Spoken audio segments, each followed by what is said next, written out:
उल्टा उसे बात बात पर पीट दिया करता था। ममता को खाने के लिए भी जब भी कहा जाता था, जब घर के अंदर खाना बच जाए। अगर घर के अंदर खाना नहीं बचा है तो ममता को भूखे पेट ही सोना पड़ता था। अब इन सभी बातों से ममता बहुत ज्यादा परेशान हो गई थी। अब एक दिन उसके पिता आते हैं उससे मिलने के लिए, तो वह अपने पिता को पूरी घटना बताती है। कहती है कि पिताजी, मेरे साथ यहाँ पर बहुत बुरा व्यवहार होता है और मैं इस घर में नहीं रह पाऊंगी। उसके बाद उसके पिता कहते हैं कि ठीक है बेटी, अगर तू इस घर में नहीं रह सकती तो शाम को मैं आऊंगा, शाम को मैं तुझे अपने साथ ले जाऊंगा। इस बात को सुनकर ममता को थोड़ी सी चैन की सांस आती है। लेकिन दोस्तों, उसके पिता उसे लेने के लिए नहीं आते हैं। वह शाम को अपने पिता का वेट करती करती सो जाती है। लेकिन उसके पिता उसे लेने के लिए नहीं आए थे। धीरे धीरे कुछ समय और बीतता है और कुछ समय बाद ममता की हालत बद से बदतर हो गई थी। देखने से लग रहा था कि मानो उसने वर्षों से कुछ खाया नहीं है और उसकी हालत एक सूखे तिनके की भांति हो गई थी। अब यह सभी टॉर्चर ममता से बर्दाश्त नहीं होता और वह अपने आप को इस दुनिया से विदा करने की कोशिश करती है। लिए वह कमरे में जाती है और कमरे में जाकर अपने आप को इस दुनिया से विदा करना चाहती है। लेकिन सामने खिड़की खुली हुई थी और खिड़की के दूसरी तरफ उसकी सास बैठी हुई थी। जैसे ही दोनों की आंखें मिलती हैं तो जो सास होती है वह उठकर वहां से चली जाती है। ममता से कुछ भी नहीं कहती है, ना ही उसको समझाने की कोशिश करती है और ना ही उसके दुखों को बांटने की कोशिश करती है। इसके बाद जो ममता होती है वह अपने इस फैसले को बदल देती है। वह सोचती है कि ऐसे लोगों के लिए मैं ऐसा नहीं करूंगी जिनको मेरे जीने मरने से कोई फर्क ही नहीं पड़ता। इस बात को सोचकर वह दोबारा से हिम्मत बांधती है और हिम्मत बांधकर एक रात अपने घर से निकल जाती है। घर से निकलने के बाद सीधा अपने मायके गई थी और मायके जाकर अपने पिता से कहने लगती है कि पिताजी, अगर मैं उस घर में रही तो ज्यादा दिन तक जिंदा नहीं रह पाऊंगी। इसके बाद उसके पिता उसे समझाने लगते हैं। कहते हैं कि बेटी बेटियों की जिंदगी ऐसी होती है और इसी तरह से उनको काटनी पड़ती है। लेकिन ममता अपने पिता से कहती है कि पिताजी, इससे अच्छा होगा कि आप ही मुझे अपने हाथों से इस दुनिया से विदा कर दो। अब इस बात को उसकी माँ भी खड़ा होकर सुन रही थी। उसके पिता उसे और समझाने की कोशिश करते हैं, लेकिन ममता साफ साफ मना कर देती है। कहती है कि अगर आप चाहते हो तो मैं आपके घर में भी नहीं रहूंगी, लेकिन मैं उस घर में लौट कर वापस नहीं जाऊंगी क्योंकि उसके ससुराल वालों ने उसे परेशान ही इतना कर दिया था। ऊपर से उसका पति भी उसे बात बात पर पीटा करता, बात बात पर प्रताड़ित किया करता। इसी वजह से ममता उस घर में नहीं जाना चाहती थी। तो इसके बाद उसका पिता एक फैसला और करता है और कहता है कि अगर तू वहां पर नहीं जाना चाहती तो तुझे इस घर में रहने का भी कोई अधिकार नहीं है। अब इन सभी बातों को जो ममता की माँ खड़ी होकर सुन रही थी, वह एकदम से उसके पिता से कह देती है कि ठीक है, अगर ये इस घर से जाएगी तो मैं भी इस घर से जाऊंगी। उसके बाद ममता का पिता इस बात को देखकर थोड़ा सा हैरान होता है कि उसकी पत्नी जो पहले से उसकी बातों को माना करती थी, आज उसने उसके सामने अपना मुंह खोला था और कह दिया था कि अपनी बेटी के साथ मैं भी इस घर से जाऊंगी। थोड़ी देर के लिए माहौल थम सा गया था। जो पिता था वह भी चुप हो गया था। इधर जो ममता की माँ है वह ममता का हाथ पकड़ती है और अपनी बेटी को अपने साथ लेकर उस घर से निकल जाती है। अब इसके बाद ममता और ममता की माँ दोबारा से उसी शहर में आ गए थे जहां पर ममता पहले पढ़ाई किया करती थी। यहाँ आने के बाद ममता और ममता की माँ दोबारा से उसी कमरे को किराए पर लेते हैं और उसके अंदर रहने लगते हैं। अब ममता की माँ दूसरों के घरों में काम किया करती है और अपनी बेटी से कहती है कि बेटी, तू आगे की पढ़ाई कर ताकि तू एक अच्छे से मुकाम को हासिल कर सके। उसके बाद ममता अपनी पढ़ाई लिखाई को दोबारा से चालू करती है और पढ़ाई लिखाई करने के साथ में बच्चों को ट्यूशन भी पढ़ाया करती है। धीरे धीरे उनका समय व्यतीत होने लगता है और इसी तरह से ममता की ग्रेजुएशन भी कंप्लीट हो जाती है। अब उसकी ग्रेजुएशन कंप्लीट हो गई थी, लेकिन पैसों की काफी ज्यादा दिक्कत थी क्योंकि शहर के अंदर रहना काफी ज्यादा मुश्किल होता है। पहले जब वह दोनों माँ बेटी वहां पर रही थी तो उनके पिता उसे सहारा दे दिया करते थे, लेकिन अब उनको कोई सहारा नहीं है। उन्हें खुद ही कमाना पड़ता है और उसी से अपनी गुजर बसर करनी पड़ती है। अब ग्रेजुएशन होने के बाद ममता सोचती है कि मैं कोई ना कोई नौकरी लग जाऊं ताकि हमारी अच्छी खासी इनकम होने लगे और हमें इन चीजों को ज्यादा बर्दाश्त नहीं करना पड़े। इस बीच ममता का पति था, उसे भी पता चल जाता है कि उसकी पत्नी वहां पर रहा करती है, तो वह बार बार बीच में आया करता और ममता पर यहाँ पर भी पिटाई लगाया करता। ममता की मानसिकता ऐसी हो गई थी कि वह उसका विरोध नहीं किया करती थी। बस यह सोचा करती थी कि एक पिटाई लगाने के बाद कब थकेगा और कब यहाँ से जाएगा। और तभी एक दिन ममता मार्केट में कुछ सामान लेने के लिए जा रही थी। वहीं पर एक न्यूज़पेपर की दुकान थी और उस दुकान पर एक न्यूज़पेपर लटका हुआ था। उस न्यूज़पेपर के अंदर एक आईएएस ऑफिसर के बारे में बताया जा रहा था और साथ में उसका वेतन भी लिखा हुआ था। अब जैसे ही वह उस वेतन को देखती है, यानी कि आईएएस ऑफिसर की सैलरी को देखती है, तो एकदम से वह ठान लेती है कि मुझे ऐसा ही अफसर बनना है ताकि मुझे भी अच्छी खासी इनकम हो और उससे मैं अपनी माँ के साथ अच्छी तरह से अपनी जिंदगी को व्यतीत कर सकूं। इस बात को सोचने के बाद ममता उस आईएएस की पोस्ट को पाने के लिए क्या करना होगा, इस बात के बारे में जानकारियां निकालने लगती हैं। उसके साथ जो बच्चे पढ़ा करते थे उनसे पूछती है और पूछने के बाद उसे पता चलता है कि इस पोस्ट को पाने के लिए उसे यूपीएससी का एग्जाम क्लियर करना होगा। उसके बाद ही उसका इसमें नंबर आएगा। तो ममता ठान लेती है कि मुझे इसी पोस्ट को हासिल करना है, क्योंकि इसके अंदर सैलरी अच्छी थी और इसी वजह से वह इस पोस्ट को करना चाहती थी। उसे यह नहीं मालूम था कि इसका पौधा कितना बड़ा होता है, लेकिन वह अपने मन में ठान चुकी थी कि इस पोस्ट को करने के बाद अच्छी खासी सैलरी मिलेगी और मेरा और मेरी माँ का अच्छी तरह से टाइम व्यतीत हो जाएगा। इसके बाद ममता जैसे तैसे पैसे इकट्ठा करके आईएएस की किताब खरीदती है, जिससे आईएएस की तैयारी होती थी और उसके बाद उस तैयारी को करने में जुट जाती है। वह घर पर ही रहकर यूपीएससी की तैयारी कर रही थी, लेकिन वह पढ़ने लिखने में काफी ज्यादा होशियार थी और जैसे प्री एग्जाम आता है तो प्री एग्जाम को एक बार में ही क्लियर कर लेती है। अब प्री उसका क्लियर हो गया था, तो क्लियर होने के बाद चारों तरफ जो कोचिंग इंस्टीट्यूट थे उनमें भी उसका नाम हो गया था और इसके बाद उसका सफर थोड़ा सा आसान होना था। इसके बाद कुछ कोचिंग सेंटर वाले उसको अपने कोचिंग सेंटर में पढ़ने के लिए विशेष छूट देते हैं और उसको बिना पैसों के उस कोचिंग सेंटर में एडमिशन मिल जाता है। कोचिंग सेंटर के अंदर से भी बहुत सारी सहायता मिलती है और इसी तरह से जो ममता है वह अपना मेंस भी क्लियर कर लेती है। अब उसका मेंस क्लियर हो गया था। इसके बाद उसे इंटरव्यू देने के लिए जाना था, लेकिन इंटरव्यू देने के लिए उसके पास अच्छी सी ड्रेस नहीं थी। अब पहले तो वह सोचती है कि क्या किया जाए, किस तरह से अच्छे कपड़ों का जुगाड़ किया जाए, लेकिन फिर वह सोचती है कि जैसे हम हैं वैसे ही इंटरव्यू देने के लिए जाएंगे। वह अपनी पुरानी साड़ी को पहनती है और पुरानी साड़ी को पहनकर सीधा इंटरव्यू देने के लिए पहुंच जाती है। जैसे ही ममता का नंबर आता है तो इंटरव्यू जैसे ही उसके कपड़ों को देखता है तो उससे पूछने लगता है कि तुमने ऐसे कपड़े क्यों पहन रखे हैं। उसके बाद वह इंटरव्यू को अपनी पूरी कहानी बताती है, जो जो भी उसके साथ घटा था और जो कुछ भी उसके साथ फिलहाल घट रहा था।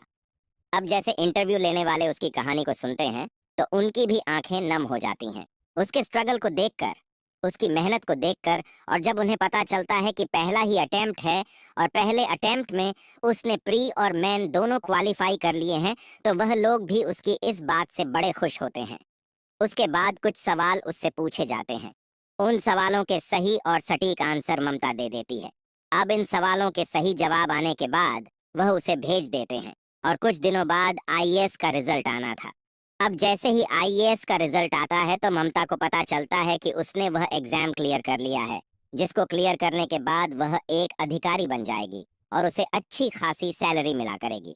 वह बड़ी खुश होती है और इस खुशी को अपनी माँ के साथ सेलिब्रेट करती है और यह बात चारों तरफ फैल जाती है, क्योंकि ममता ने अपनी जिंदगी में जो स्ट्रगल किया था, वह जिस एरिया से आती थी वहाँ के लोग 10वीं क्लास को भी पास नहीं किया करते थे, लेकिन उसने उस एरिया से आने के बाद भी एक आईएएस का एग्जाम क्लियर किया था और एक आईएएस अधिकारी बन गई थी। इसके बाद ममता की ट्रेनिंग होती है और ट्रेनिंग होने के बाद ममता एक आईएएस ऑफिसर बन जाती है। उसकी पोस्टिंग एक शहर में हो जाती है और वहां पर जाकर वह अच्छी तरह से अपना कार्यभार संभालने लगती है। वहां पर जाने के बाद उसे सरकारी आवास मिला था, तो वह अपनी माँ को भी अपने साथ उसी सरकारी आवास में बुला लेती है। अब ममता के पास अपनी गाड़ी थी, अपने घर थे और अपने ड्राइवर थे, तो ममता अपने काम को बड़ी अच्छी तरह से किया करती थी और इसी तरह से समय व्यतीत हो रहा था। लेकिन दोस्तों, बदकिस्मती अब भी उसका पीछा नहीं छोड़ती है। उसके पति को भी यह बात पता चल जाती है कि उसकी पत्नी जो उससे अलग रह रही है वह एक आईएएस ऑफिसर बन गई है। उसके बाद वह एक दिन ममता के ऑफिस में पहुंच जाता है और वहां जाकर फिर से उस पर मार पिटाई लगाने लगता है। अब ममता के पास ओहदा तो था, लेकिन वह डर रही थी कहीं समाज में उसकी बेइज्जती ना हो जाए। अगर सभी लोगों को यह पता चलेगा कि उसका पति उस पर पिटाई लगाता है और उसके पति ने उसे कई बार पीटा है, तो लोगों के बीच में उसकी इज्जत कम हो जाएगी। इसी डर के कारण वह किसी से कुछ नहीं कहती है। ना ही अपने पति से कुछ कहती है, और उसका पति उससे पैसे मांगने लगता है तो ममता मजबूरन उसको पैसे बैंक से लोन लेकर दे देती है और कहती है कि यह लो पैसे और अब यहाँ से चले जाओ। उसका पति उन पैसों को लेकर चला जाता है, लेकिन उसके बाद भी बार बार उसको टॉर्चर किया करता और बार बार आकर उसे पीट दिया करता। कभी भी उसे पैसे चाहिए हुआ करते तो वह एकदम से ममता के पास आ जाया करता। पहले तो उसे पिटाई लगाया करता और उसके बाद उससे पैसे लेकर वहां से चला जाया करता। ममता इन सभी बातों को चुपचाप सहन कर रही थी। वह किसी को भी इस बात के बारे में पता नहीं चलने देती है। अब एक दिन पहले ही उसका पति उसे मारपीट कर उससे पैसे ले गया था, तो उसके चेहरे पर एक छोटा सा निशान पड़ा हुआ था। उसके बाद दूसरे ही दिन उसकी एसपी साहब के साथ मीटिंग थी, और मीटिंग के लिए जैसे ही वह जाती है तो एसपी साहब बड़े अच्छे इंसान थे। वह ममता को देखते हैं तो देखते ही उससे कहते हैं कि यह चेहरे पर क्या हो गया। उसके बाद ममता उस बात को छुपाते हुए कहती है कि कुछ नहीं, वैसे ही गिर गई थी और मेरे चोट लग गई है। लेकिन एसपी साहब उसके हाव भाव से उसे पहचान लेते हैं और कहते हैं कि गिरी हुई चोट का निशान तो नहीं है। इसके बाद ममता फिर से कहानी को बदल देती है और कहती है कि मेरा दरवाजा लग गया था और उसी से चोट हो गई है। उसके बाद एसपी साहब पूरी तरह से समझ जाते हैं कि मैडम झूठ बोल रही है। वह उससे पूछने लगते हैं और कहते हैं कि मैडम ये बताओ आखिर हुआ क्या है, शायद हो सकता है मैं आपकी कुछ मदद कर सकूं। उसके बाद ममता की आंखों से आंसू निकल पड़ते हैं और वह पूरी बात एसपी साहब को बता देती है। अब एसपी साहब जैसे ही पूरी बात को सुनते हैं तो उनकी आंखों में भी आंसू आ जाते हैं, क्योंकि ममता की कहानी बड़ी दुख भरी थी। और उसको सुनने के बाद एसपी साहब को लगता है कि आखिर यह कैसी औरत है, किस मिट्टी की बनी हुई है, जो इतने सारे जुल्म को सहते हुए भी इस मुकाम तक पहुंच गई है। वह एकदम से खड़ा होता है और कहता है कि मैडम, अब आपको चिंता करने की जरूरत नहीं है। आगे से अगर आपका पति आपके साथ ऐसा करें तो आप बेझिझक मुझे फोन कर सकती हो। तभी ममता कहती है कि अगर मैं ऐसा करूंगी तो चारों तरफ मेरी बदनामी हो जाएगी, और इसी वजह से आज तक मैंने उससे कुछ नहीं कहा है। एसपी साहब उससे कहते हैं कि ऐसा कुछ भी नहीं होगा जैसा आप सोच रही हो, आपका जीवन और भी ज्यादा बेहतर हो जाएगा, इस बात की मैं गारंटी लेता हूँ। उसके बाद जो ममता है वह एक दिन अपने बंगले पर बैठी हुई थी, तभी उसके पति का फोन आता है और वह उससे पैसे के लिए कहने लगता है। लेकिन इस बार ममता उसे मना कर देती है और एसपी साहब के पास फोन कर देती है। इसके बाद उसका पति आता है और आने के बाद उसे पिटाई लगाने लगता है। वह उसके बालों को पकड़कर कभी जमीन में पटकता है, उसके बाद दीवार में मारता है और मुक्के मारकर, लात मारकर, सब तरह से उसकी अच्छी तरह से पिटाई करता है। लेकिन ममता इस बार उससे मना कर रही थी, कह रही थी कि मैं तुम्हें पैसे नहीं दूंगी। इतनी ही देर में एसपी साहब अपनी पलटन लेकर एकदम से उस घर पर पहुंच जाते हैं और चारों तरफ से उस घर को घेर लेते हैं। ममता की माँ भी अपनी बेटी को बचाने की कोशिश कर रही थी, लेकिन उसका पति उसे छोड़ने को तैयार नहीं था। वह अब तक भी उस पर पिटाई लगा रहा था। तभी एकदम से एसपी साहब कमरे के अंदर आते हैं और बंदूक उसकी तरफ तानते हुए कहते हैं कि या तो रुक जा, वरना मैं गोली चला दूंगा। अब जैसे ही ममता का पति एसपी साहब को देखता है कि उन्होंने उस पर बंदूक तानी हुई है, तो एकदम से वह ममता से दूर हट जाता है और उसके चेहरे की हवाइयां गायब हो जाती हैं। वह एक साइड में खड़ा हुआ था और जो ममता थी वह जमीन पर पड़ी हुई थी। उसके बाद एसपी साहब उसे उठाकर एक कुर्सी पर बिठाते हैं। इधर इतनी ही देर में घर के अंदर और भी ज्यादा पुलिस वाले आ गए थे, तो एसपी साहब अपने मुलाजिमों को आदेश देते हैं कि तुमसे जितना भी इसको पीटा जाए उतना इसे पीटो। ममता वहीं पर कुर्सी पर बैठकर अपने पति को पुलिस वालों से पिटता हुआ देख रही थी।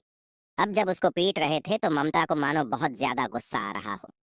उसके चेहरे के हाव भाव यह सब कुछ जाहिर कर रहे थे कि ममता उसको पीटते देखते हुए बहुत ही ज्यादा गुस्से में है और वह चाह रही है कि वह भी उठकर उस पर हाथ उठाए। इसके बाद उसकी अच्छी तरह से पिटाई करने के बाद जो एसपी साहब है उसको पकड़कर हवालात में बंद कर देते हैं और दूसरे ही दिन ममता को लेकर कोर्ट में पहुंच जाते हैं। वहां पर जज साहब के सामने ममता के पति को भी पेश किया जाता है और ममता को दिखाकर बताया जाता है पूरी कहानी जो आज तक उसके साथ घटती आई थी। जज साहब जैसे ही ममता को देखते हैं कि एक आईएएस ऑफिसर का इतना बुरा हाल है, तो वह सोचने लगते हैं कि अगर इनका इतना बुरा हाल है तो आम इंसान पर क्या बीतती होगी। इस बात को सोचते हुए वह उसी दिन ममता का तलाक उसके पति से करा देते हैं और उसके पति को हिदायत देते हैं कि आज के बाद अगर तुम ममता के आसपास भी दिखाई दिए तो तुमको पकड़ लिया जाएगा और उम्र कैद की सजा कर दी जाएगी। इसके बाद ममता जज साहब और एसपी साहब का बहुत बहुत धन्यवाद करती है और अपने आप को इस नर्क से बाहर निकालती है। अब ममता के बारे में उसके पिता को भी पता चल गया था, क्योंकि उसके पति ने जाकर उसके पिता को पूरी बात बता दी थी। अब ममता के पति से तो कुछ नहीं कह पाता है, लेकिन मन के अंदर अपनी बेटी के प्रति बहुत ही ज्यादा सम्मान उसके अंदर जाग जाता है। लेकिन वह अपनी बेटी के पास नहीं जा सकता, क्योंकि उसने कभी उसे अपने घर में नहीं रहने दिया था। इसके बाद एक दिन दोनों माँ बेटी फैसला करती हैं कि वह अपने गांव जाएंगी और अपने पिता से मिलकर आएंगी। दोनों माँ बेटी सरकारी गाड़ी में बैठती हैं और वहां से सीधा अपने गांव पहुंच जाती हैं। गांव जाने के बाद जैसे ही पिता अपनी बेटी को देखता है कि वह बहुत बड़ी अधिकारी बन गई है, उसके साथ एक गाड़ी है और गाड़ी में ड्राइवर भी है और एक गनमैन भी उसके साथ है, तो वह देखकर बड़ा ही फक्र महसूस करता है। और गांव के अंदर जैसे ममता आई थी तो सभी लोगों में उसकी वाहवाही होती है और उसके पिता का सीना फक्र से चौड़ा हो जाता है।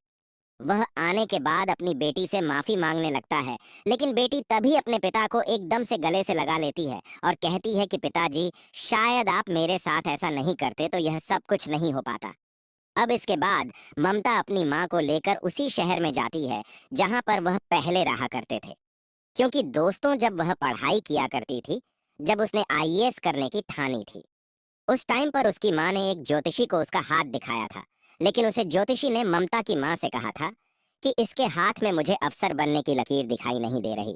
ममता उस ज्योतिषी से कहती है कि कोई बात नहीं, अगर मेरे हाथ में अफसर बनने की लकीर नहीं है तो मैं अपनी मेहनत से अपने मुकाम को हासिल करूंगी और अपने हाथ के अंदर अफसर की लकीर बनाकर रहूंगी। जोशी ने ममता से कहा था कि ऐसा हो ही नहीं सकता। अब इसके बाद ममता ने उसको कह दिया था कि ठीक है, जिस दिन हो जाएगा हम लोग तुम्हारे पास आएंगे। तो ममता की माँ जोशी के पास जाती है और उससे कहती है, देख लीजिए, आज मेरी बेटी एक अफसर बन गई है। उसके पास अफसर की गाड़ी है और उसके साथ एक बॉडीगार्ड भी है।